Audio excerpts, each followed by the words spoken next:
And out of those 66 times, I'm pretty sure they screwed it up probably 52 times. Well, Eddie obviously did not have his monitor in front of him with lyrics, so.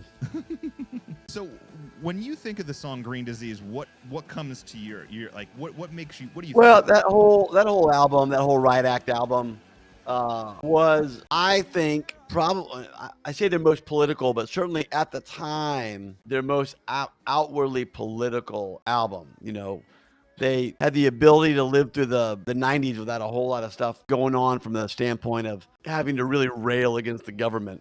Mm-hmm. And then Bush comes in, and, you know, certainly with 9/11 and all that stuff. But more importantly with it's hard to even fathom today, because I feel like now people look back at George W. Bush like, oh boy, those were the days.